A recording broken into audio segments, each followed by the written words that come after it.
We going already? Looks like it. Oh, sorry, I did it just so I wouldn't forget.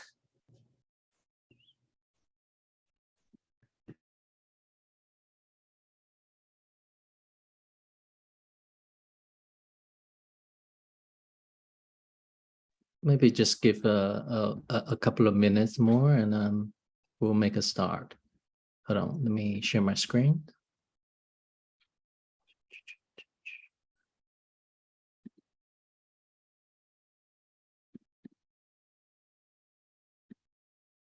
Can you see my screen? I see your email inbox. Oh, really? Oh. Okay, not that one.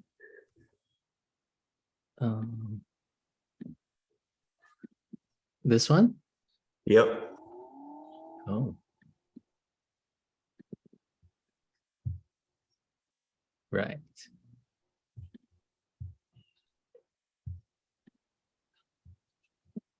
Let's see. Okay, we got people. Nice. I'm liking this. If we Hey, how's it go, going? sorry? I said, hey, it's Will. How's it going? Oh yeah, well, because you're from Tokenso. Yes. Yeah, great. Oh, nice to have you because I saw your comment on Raphael SIP-19, so I thought I invited you. Yes. Great. Okay, maybe I'll just make a gentle start. Okay. Yeah, welcome everybody to SIP call number 13. And today we'll have Raphael to talk about his SIP-19 to do with metadata notifications. Yeah, 16th of September 2022. Yeah, let's get going. So just for those who's here the first time, may not know what the purpose of this call. So basically, like, we talk about anything SIP related, but we want to inform the community what current status of the SIPs. SIP stands for Stacks Improvement Proposal, and here you can basically talk about your spec, talk about your proposal, share your idea, and get some feedback. Yes, so yeah, to give everybody update and get feedback, and also it's an educational opportunity to learn about the different SIPs, and really, like, these stuff are pretty critical for an average, well, for everybody in the ecosystem, because they can affect marketplaces, users. Yeah, so it's good to get to know this kind of stuff. So yeah. Oh. Yeah, so just a quick SIP update. So we have early commentary stuff, which are like derivation part or different conversation going on about miner, how to improve the miner centralization issue, or just improving decentralization, really, and a standard for safe transfer stuff. So those are earlier stage stuff. So later stage stuff are like SIP-13, which is waiting for Marvin. I pinned him today. See, I think he's waiting for his sort of little reply, and then we can get it reviewed by the CAPs. And now we have actually a team of 8 people that can more formally review this properly. So Jude can step back to the steering committee. So yeah, so later stage stuff, SIP-18. So that's being incorporated into Hero, I believe, and it's just waiting. I think I saw the few activation criteria, and it's mostly to do with the stacks to put 2.1 being live and stuff. So yeah, and SIP-19, that's, we're going to talk about that today. Oh, probably not live yet. And SIP-16 was ratified a couple of weeks ago. So yeah, so that's the general status of where everything is or are. Some draft stage, earlier stage again, the safe transfer and Fridger stuff to do with authentication. So we'll hopefully get Fridger on at some point to talk about his stuff, because he's doing some interesting stuff to do with profiles and credentials and stuff like that. But yeah, so if anybody feel free to have a read about SIP-19, sorry, this safe transfer standard from Marvin and Mike would be great. Yeah, so like I said, there's a few more things going on, and most of these stuff, they live on Stacks forum. That's where we like to collectively sort of have a central place to discuss these things in public, and where you can chime in about the BNS stuff, centralization, minor stuff, and derivation part.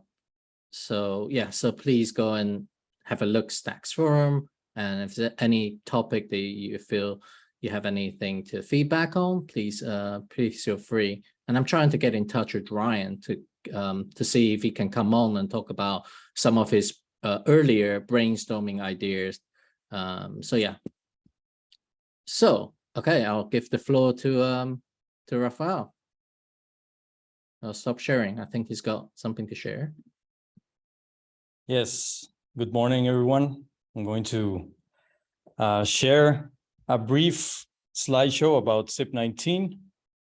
So let me go ahead and share my screen. You should all be seeing it now. So first of all, hello, everybody. For those of you who do not know me, I'm Rafael. I am a senior engineer at Hero. I work on the Stacks blockchain API, which I'm sure a lot of you have used in the past, even though probably you haven't noticed that you've used it. And SIP-19 is about notifications for token metadata updates. It was authored primarily by myself, but also by Matt Little, another engineer at Hero. And what we're going to see today is just very briefly, I'm going to give a background on metadata, the way it stands today. We're going to see what is the current problem with metadata updates. And then we're going to move into the actual SIP, what we're trying to solve and how we're trying to solve it. And then lastly, how we're thinking about activation for this SIP. So I'm sure most of you here are familiar with FTs and NFTs on Stacks. You've used them in the past. You've minted some NFTs, transferred some, purchased another, used probably some fungible tokens like stable coins, city coins, etc. And basically, there's this concept called token metadata, which is really is just a JSON object that enumerates a series of properties for the token, such as the name, description, the artwork, if it has artwork, some other attributes. And this applies both for fungible tokens and non-fungible tokens. And the way that this metadata is specified is it's a response, it's basically a URI that is specified as a response for the get token URI function, both on the FT and NFT standards. So if you see, for example, SIP-9, the NFT standard, it defines a series of functions that you have to declare on your contract. And one of those is this one, get token URI. And as you can see, it's optional. So it's not required for tokens to specify it. However, is very common that tokens actually use the metadata, because usually the data that you can specify just by following the spec is not enough to describe your token. So the metadata is very useful for these scenarios. So the metadata now follows a standard JSON schema, which was actually activated with SIP-16, as Hero Gamer just talked about. So if you're curious, SIP-16 is now on the SIPs a repository. You can read about it. You'll see that it's basically a schema for how the metadata is described for each token. So you'll see here that it has fields for name, description, image, some arbitrary attributes, properties. You can even define localization for the descriptions on the token and any other data you might have.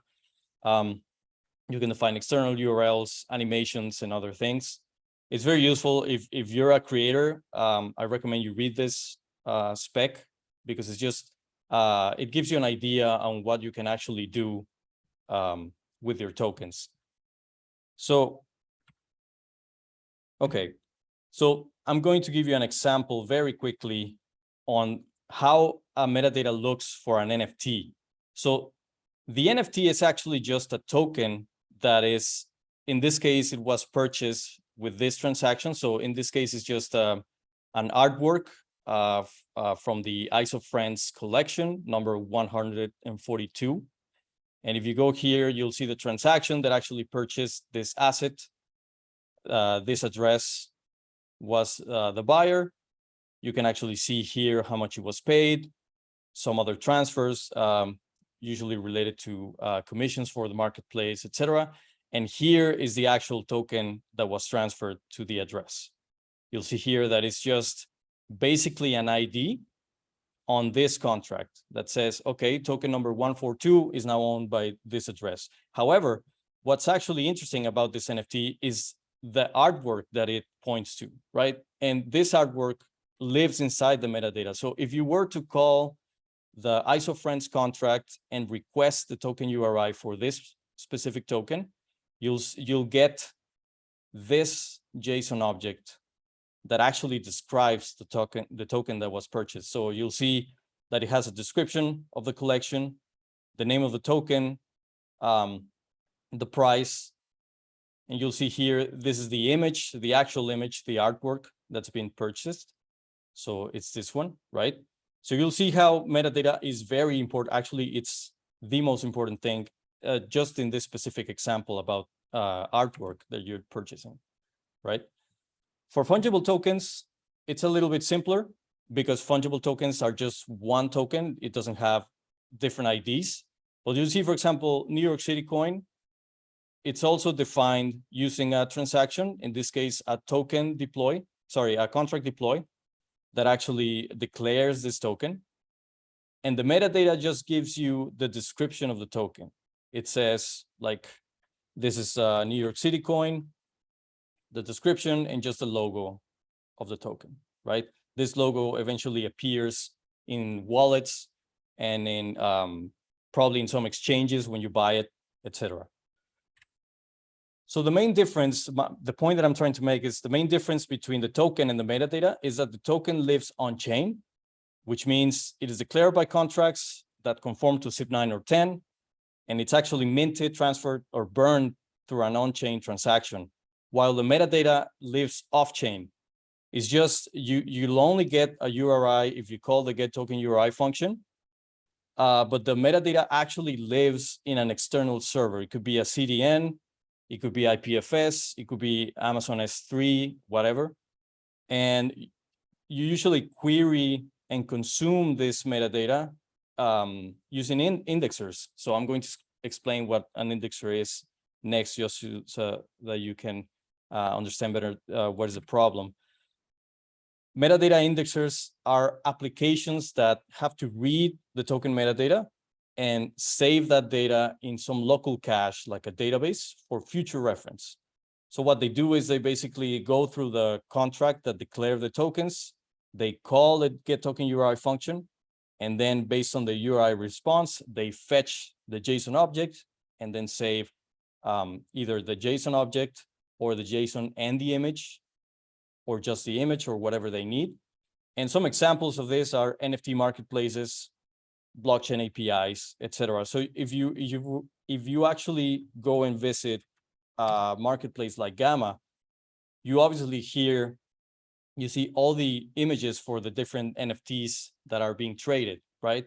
But there had to be some process in Gamma on the back end that actually fetches all of these different images so that it can display them here. Okay. So what is the current problem? The problem is that since metadata lives off-chain, it can change at any time. So one of the most common examples that we've seen is that we have NFT reveals.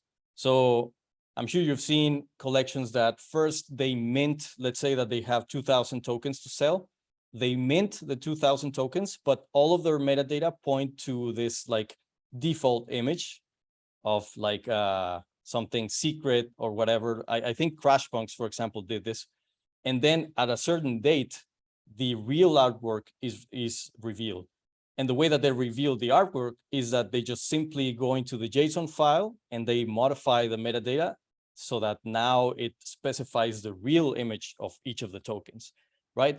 But the problem is that if an indexer already read the original metadata, it now has to read it again so that it has the new revealed artwork, right? This could be also design updates. For example, some fungible tokens have changed their branding recently and they had to change the logo, right? It could be also infrastructure changes. So for example, let's say that the JSON file was hosted first on Google Cloud Storage and now it has moved to IPFS. With this change, they also made some modifications and now all the indexers have to read from the new location, right?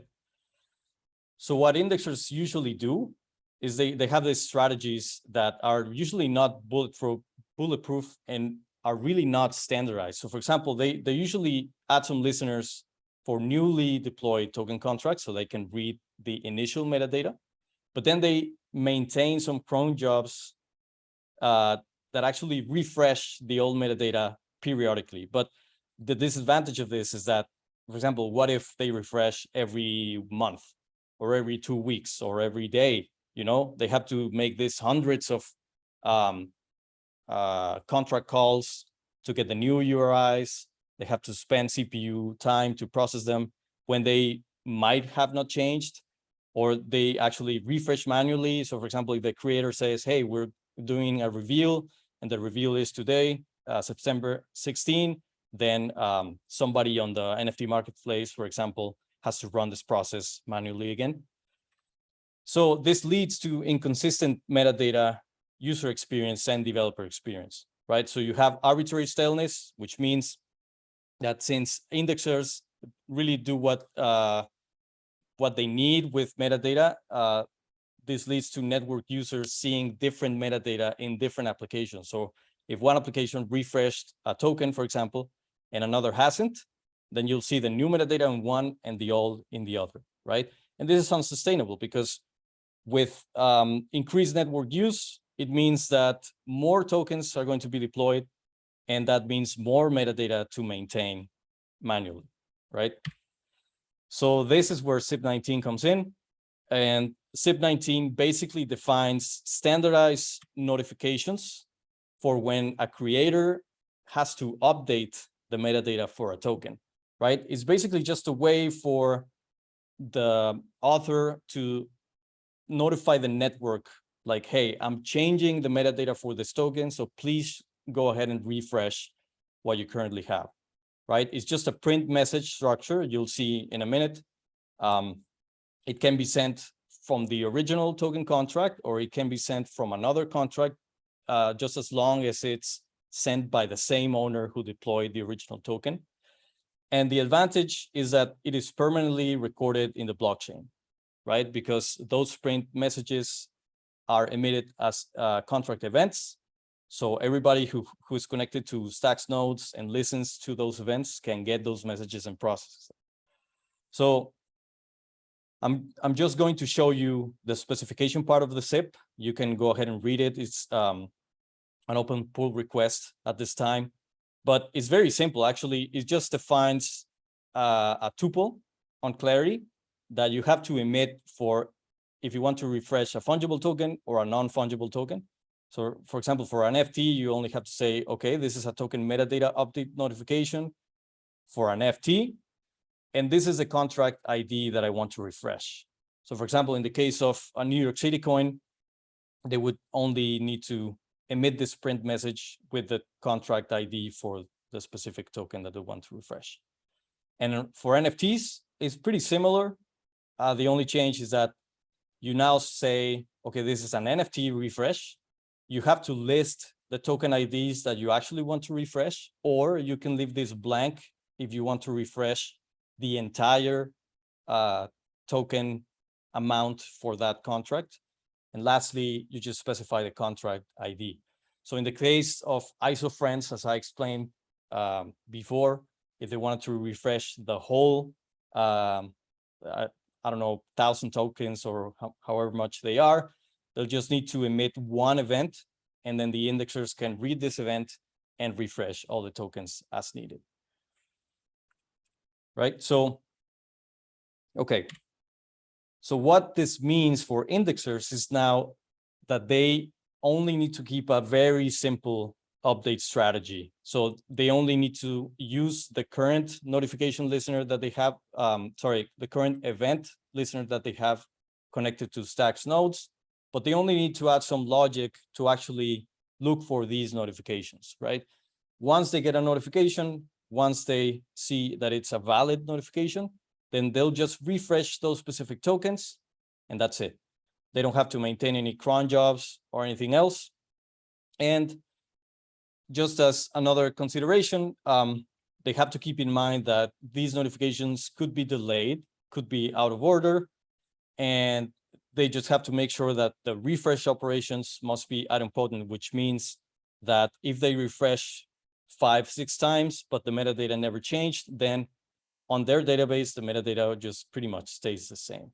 So this makes sure that the process is robust and that it's simple and it's actually easy to implement.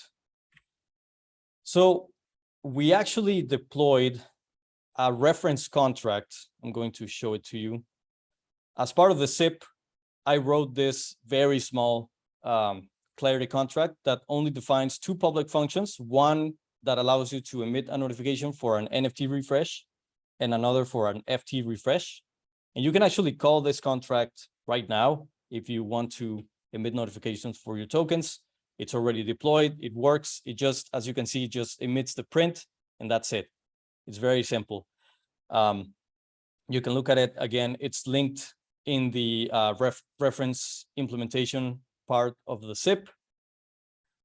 And now I'm going to just briefly go over the activation for this SIP to be ratified. We defined 2 criteria. The first is that there have to be at least 10 unique token contracts with valid notifications emitted.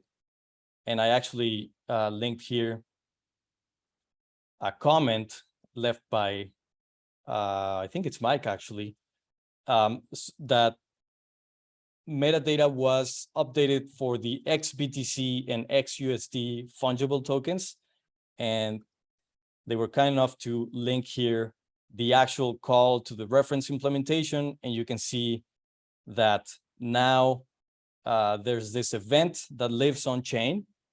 And this is a notification that indexers could have used to read and then just refresh the metadata for this token, right? So once we have 9 more contracts, there probably are more. I'll need to look for the actual notifications to see if there are more. But once we get to 10, then we'll have that criteria checked.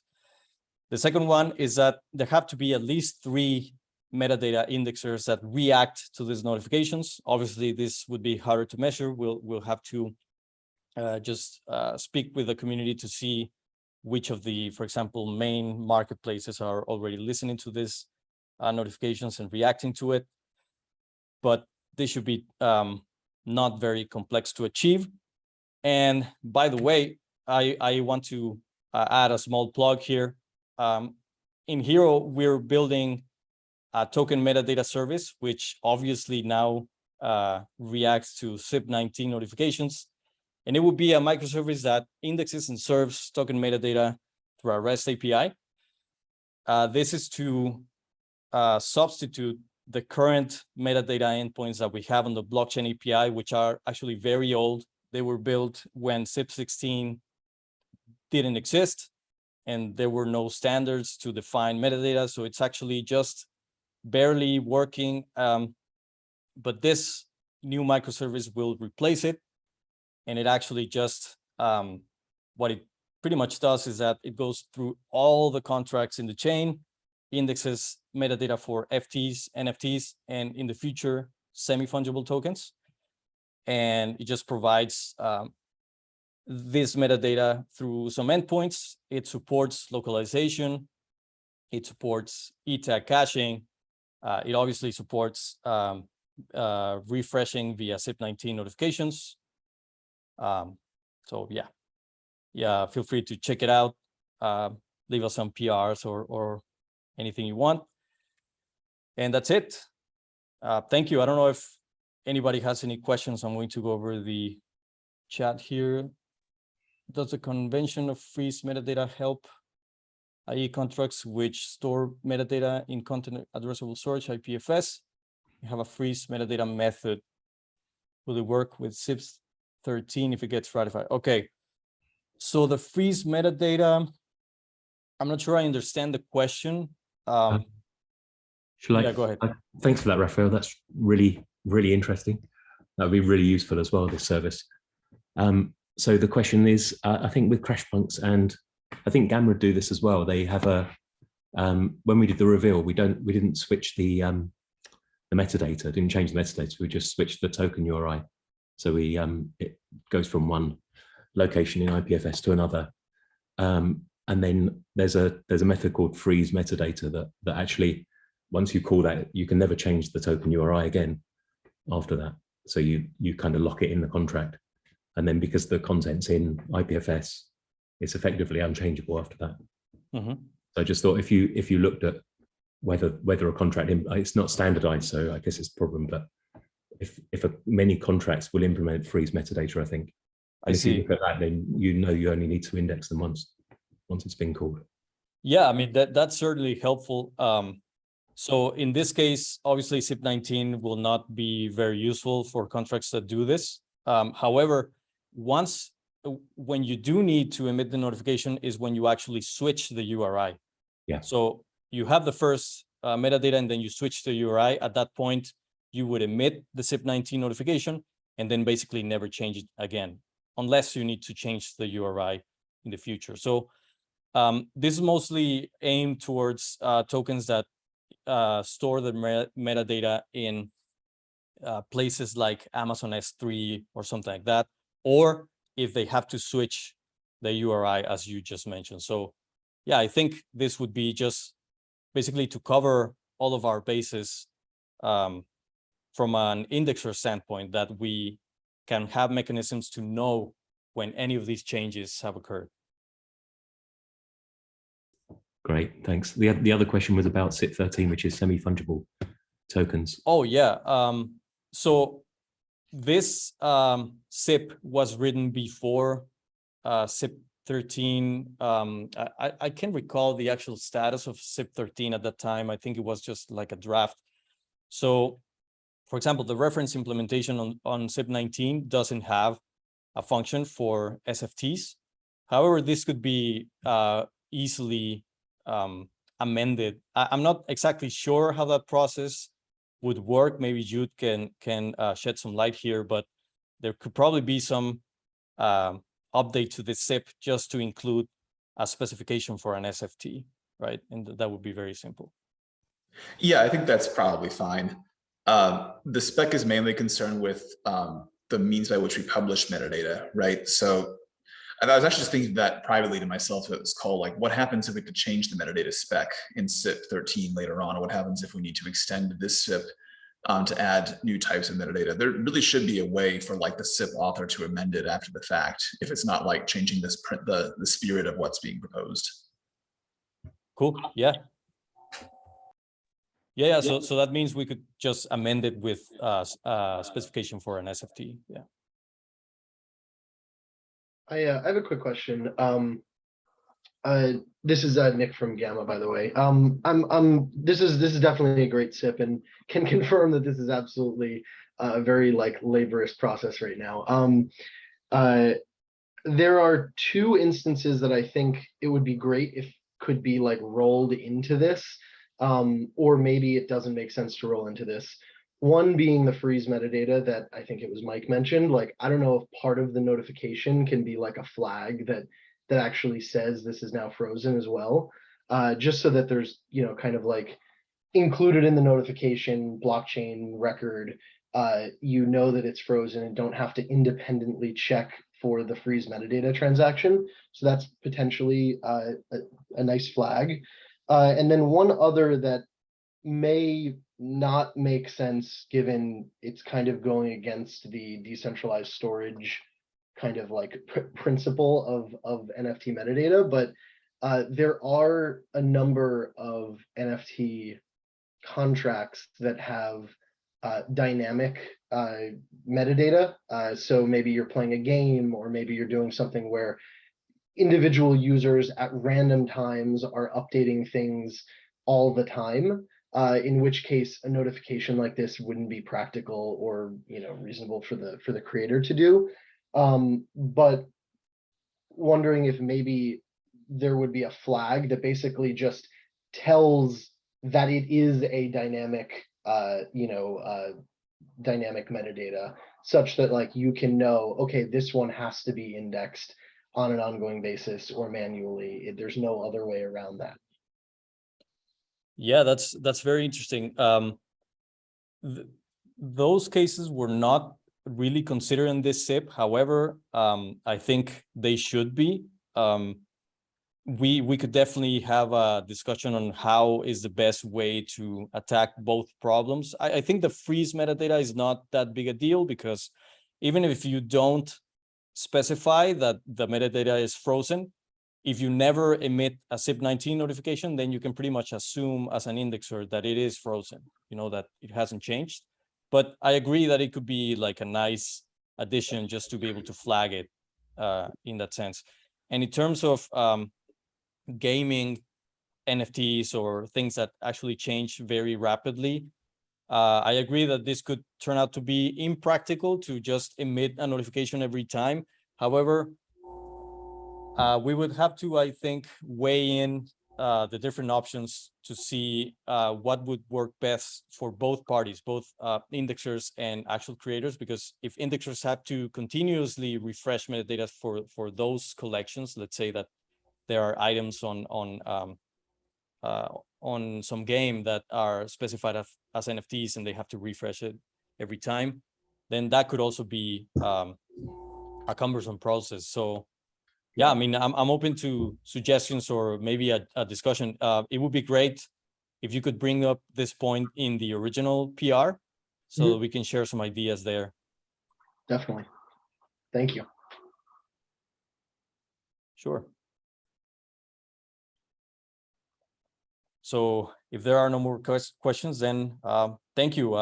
As always, you can, if you go to the SIP-19 PR, which is this one, number 72 on the SIPs repo, you can see the comments there. You can leave some questions and I'll be happy to discuss whatever you might want, like questions or anything like that. I actually just had one question related to the this notion that NFT metadata can change frequently. This might be pretty straightforward to do. What you might consider adding is something like a way for the metadata update to contain just a hint saying like, hey, this is going to change frequently. You can always get the latest metadata from here, like, or maybe there's a way the indexer can receive push notifications from the original server. Like whenever it changes, it just propagates that change.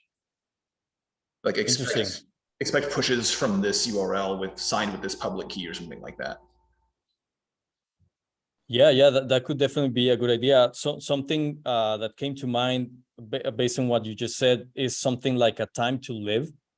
Like maybe if they specify like, okay, I'm refreshing this metadata, but assume that it is stale after X number of blocks or whatever, you know? And or even a number of seconds. Like you don't have to be tied to block time necessarily. Sure, yeah. So then the indexers could just maintain a smaller cron job that just looks for stale metadata and just refresh continuously, right? Maybe that could work. And if creators, it would be great if they could update the time to live. So at some point they would say, okay, time to live is 10 seconds, but now it's, I don't know, 2 minutes or whatever. And now they can adjust, indexers could adjust that refresh period to accommodate that. Maybe that could work as well. Yeah, this is kind of like a cool, I would say definitely wouldn't be a bad thing, but it also sounds somewhat sophisticated for certain creators.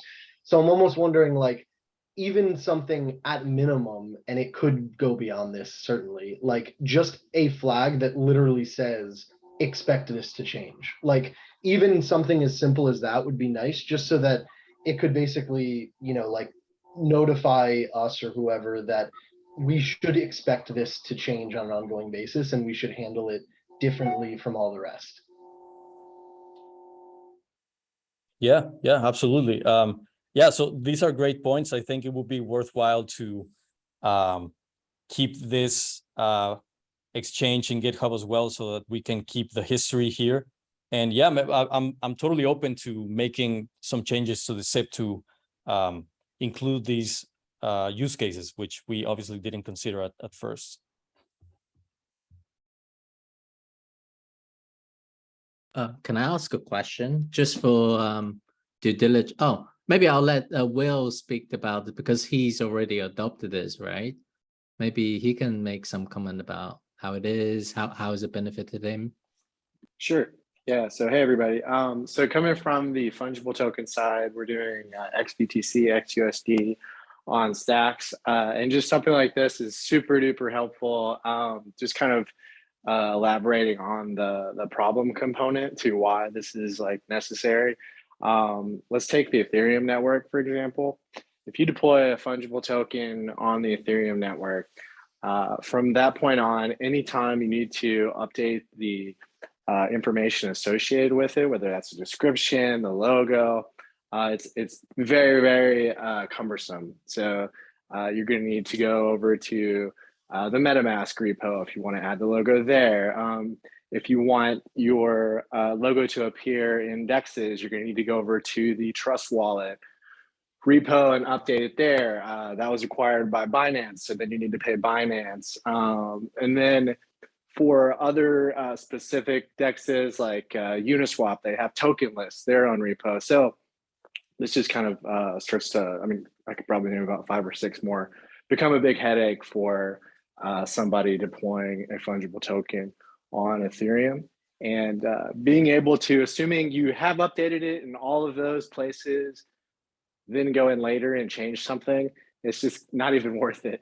But being able to do something like this on Stacks, I think puts it in a place that, you know, like we're talking about a situation where, you know, in the not so distant future, many people building dApps deployed on the Stacks network, like hundreds of them, for somebody that has an asset to be able to seamlessly update it and notify them, and for all those places to have the most accurate and up-to-date information is just like a component you don't really see that often, I think, in other Web3 contexts.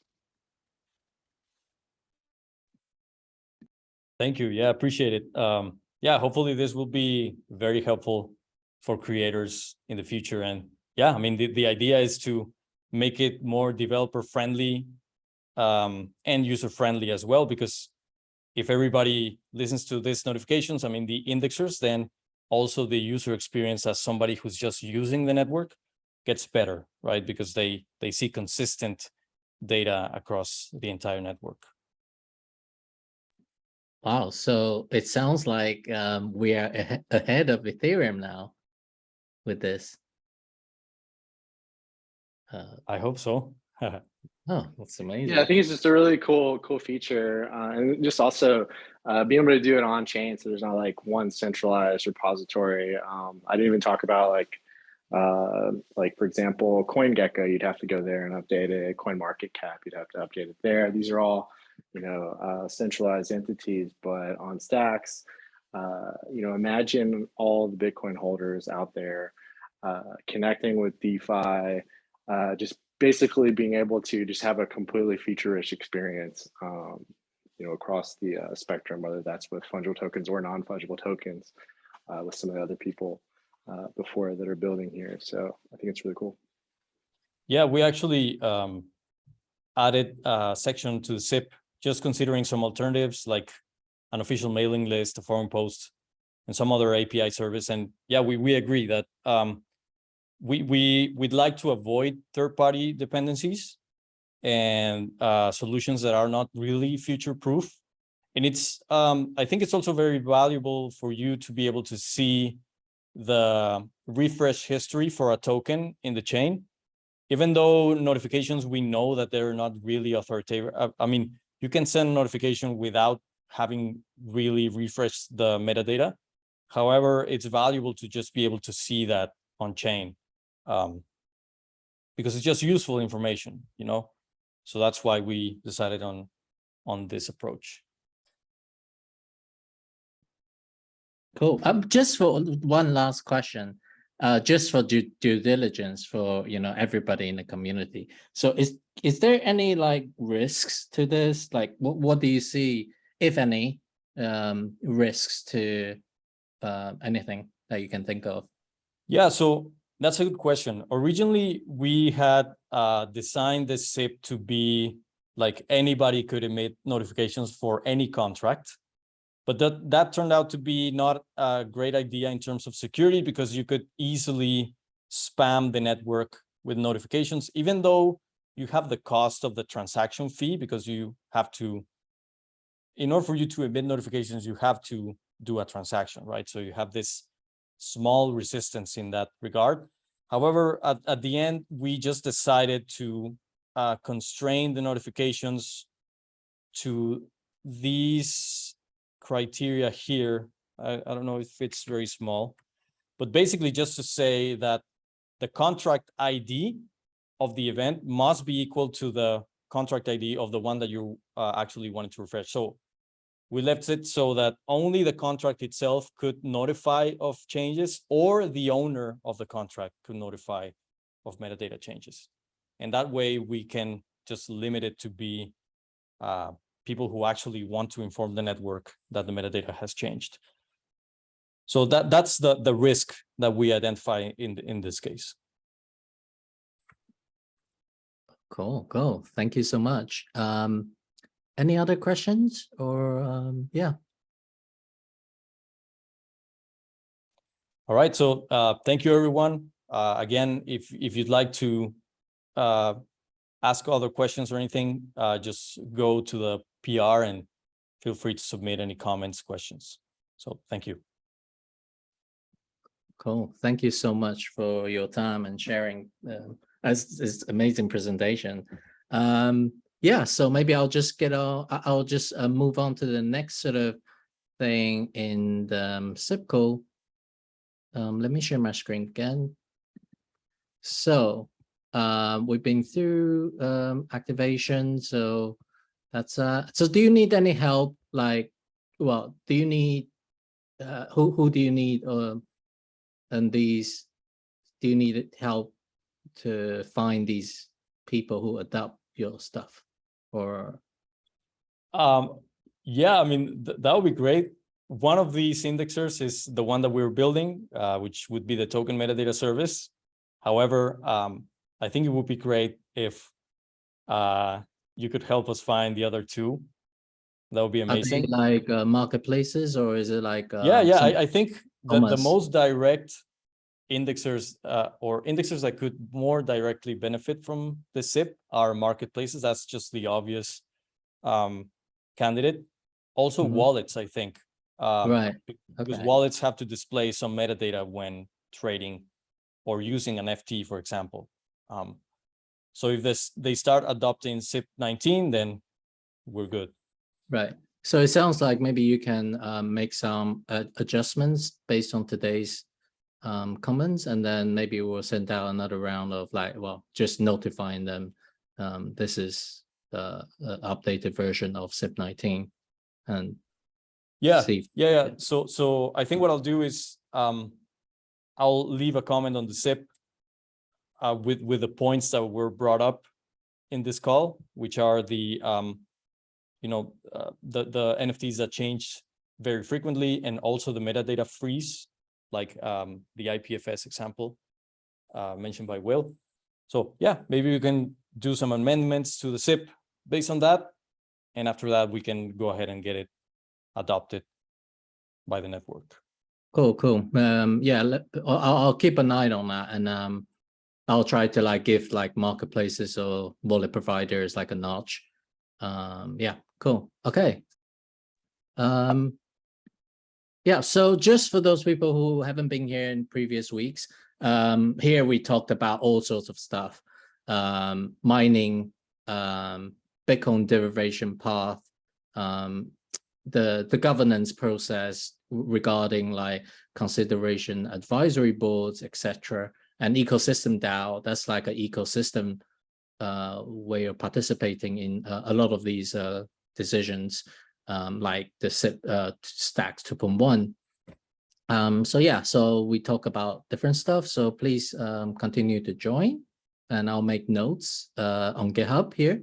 Yeah, so please keep up. Oh, just wanna so we had a just item to discuss. I had we had a chat within a diversity cap. We had a call, and Nick has an idea about maybe adjustment to how the diversity cap is set up. So maybe Nick, do you want to? Yeah, sure.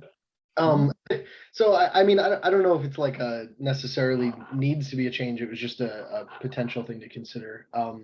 It also kind of like was top of mind because of the discussion last week about the ethics cab as well.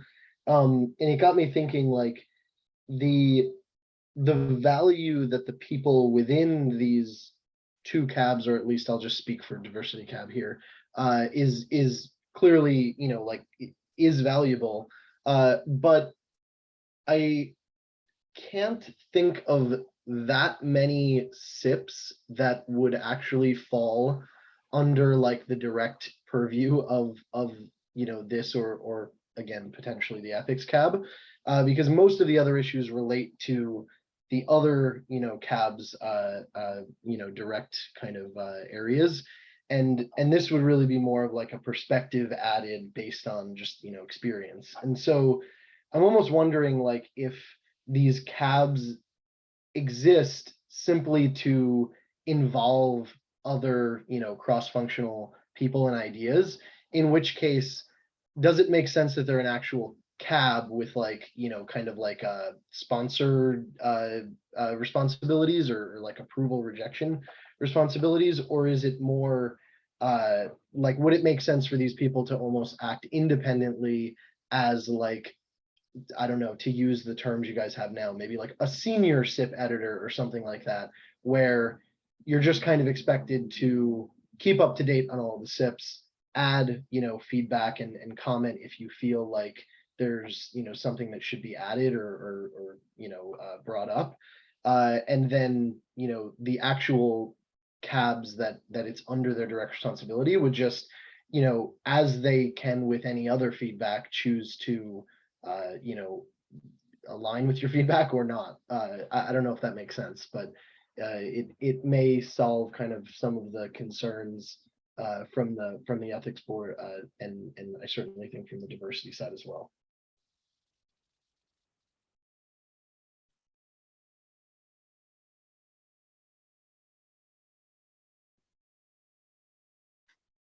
Jude or Jenny, do you have any? What do you guys think?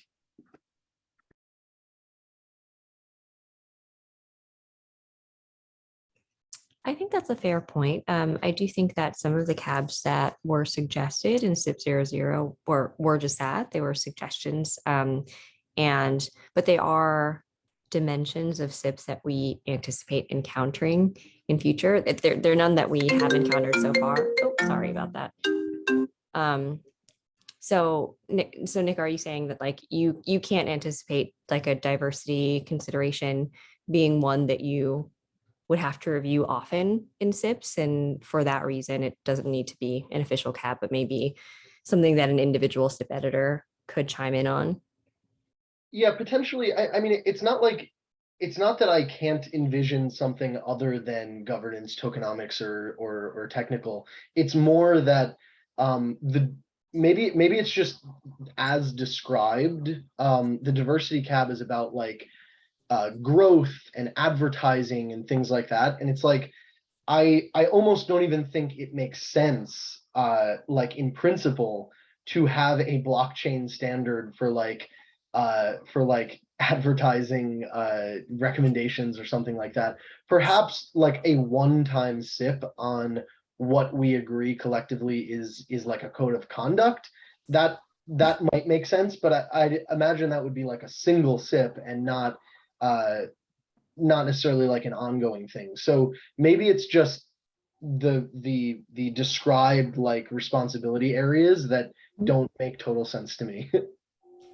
Totally, I think that's reasonable. And I will say that cabs, the way that they form, they start off as working groups and they eventually become officially recognized as cabs, assuming that they are like engaging in SIPs and using this formal review process. So it could be that, you know, a diversity cab is maybe just a diversity working group, and the goal of the working group is to turn something like a code of conduct into a SIP and ratify it. And then after that point, the cab itself or the working group itself can dissolve. Yeah, I think that would potentially make sense. I guess like what I'm really getting at here, like the crux of it is, you know, it sounds like a lot of the work that Hero has been doing, and of course, you know, you both as well, and I'm sure many others, is like kind of just most importantly increase participation in the SIP process and increase, you know, the diversity of thought and like, you know, all of those aspects. And so I'm like, you know, might you actually get more engagement and more commentary if these things were like, hey, we would just love you to share your expertise if you feel like it's valuable here. And not necessarily like it almost could disincentivize it by having purely just a diversity cab. And again, I don't want to speak for ethics here, but I think it applies similarly to ethics in the sense of like, we need people who are thinking about ethics very closely to comment on SIPs, but it's unlikely that there will be very regular SIPs that are purely in these, you know, areas, aside from like a single or a couple like codes of conduct or something like that.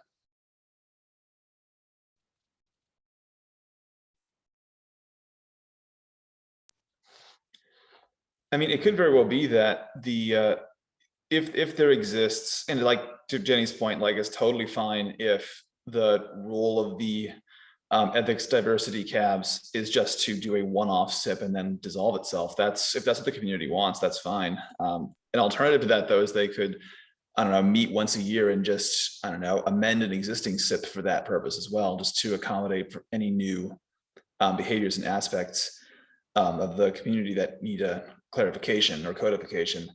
But to answer an earlier point you had, the SIP process is more than just the blockchain. I mean, the blockchain is itself more than just the code artifact. It's everything that goes on around it. So the SIP process is meant to be a forum and a means by which we can come to agreement on standards by how the ecosystem itself behaves. It's not limited to just the software. Just want to make sure that's understood. Oh yeah, no, absolutely. I guess I was more just saying like at least the description that was kind of given to us in the diversity cab was kind of like related to like almost like business development and advertising. And it's like I almost fundamentally disagree with the concept that should be a SIP. It's that is inherently like not only transient but also kind of like, I don't know if self-serving is the right word, but like that's why it's like I imagine like a code of conduct being the only like really like SIP like worthy kind of topic, at least that I can think of right now. But to your point, like if that's a perfectly logical thing to say, hey, your purpose is to meet, you know, like not necessarily every single week on this kind of a thing. I guess that's where it was a little bit weird in my head, is like, okay, we're meeting weekly to discuss stuff that likely will never change for very long periods of time. like, would it not make more sense to get these people with expertise in certain fields to just participate in the process that's going on every week, even if it's not part of their direct area of responsibility, was my only kind of reason for even bringing this up. Sure. The direction I kind of see the diversity cab in particular working towards is less business development and more about like outreach, evangelism, bringing in people to the Stacks blockchain who might otherwise not be reached through like conventional marketing or business development channels that are run by ecosystem entities like Hero or Xverse or Demon Tech or any of the other ones. That said, like something like the ambassador program or like the ways and means and working group charters for something like the ambassador program might be purview for a diversity cab, and the SIPs there could specify like, hey, like here's what an ambassador group is, here's like how it's organized, here's how here's a basic template for how membership and officerships are filled. And also to your other point about the permanence of SIPs, like that's not a given. You could have a SIP that's designed to expire. Like this SIP is valid for 1 quarter and then it expires, something like that. That's fine too. If that's a concern that you feel is holding back the efficacy of these cabs. I see, that does help. Yeah, I think maybe what would be great is if maybe I just need to be pointed to it, and I haven't like seen it somewhere, but just to know the like actual exact areas that were intended to be part of the diversity cab, because the description that kind of like we've been given is not necessarily as comprehensive as you just kind of were outlining. Can you point me to the description that you were given? Is it online somewhere? Yeah, let me I think like Hero had dropped it in a chat with us. Yeah, I took it off a SIP-019. So yeah, part of it is evangelism, part of it is outreach. I think we all have like slight interpretation of what it is, but I think it's part our responsibility to give more definition to it. I think as a working group. Yeah, for sure. Like I kind of was hoping like when I wrote SIP-000 that the folks who ended up on the first iterations of these cabs would take that and run with it and make something out of it. It's not, they certainly don't need any prescription from myself or anyone or Ken, who are the 2 authors in SIP-000. I see. Yeah. Makes sense. Yeah, no, I agree with both sides. I think Nick was wanting even more participation. I think that's where he's coming from, and that's how I see some of his ideas. If we were less like structured as a cab or whatever you want to call it, but as long as we can get more people actually more involved in this diversity setup, whatever it is going to be, then we actually trying to make it's more robust, having more eyes on it. But yeah, I'm gonna just have to move on to the next thing. Sorry, because with time. So I made the template. I'm gonna share this with the cabs, and they basically can just fill out and discuss. It's actually here, the description. So I took that from SIP-000. But yeah, so just reminder people to comment stuff. We actually got a new person into technical from Byzantium, Daniel. But yeah, I'll just skip everything because we're a little bit out of time. But yeah, thank you everybody for coming. Yeah, appreciate your time.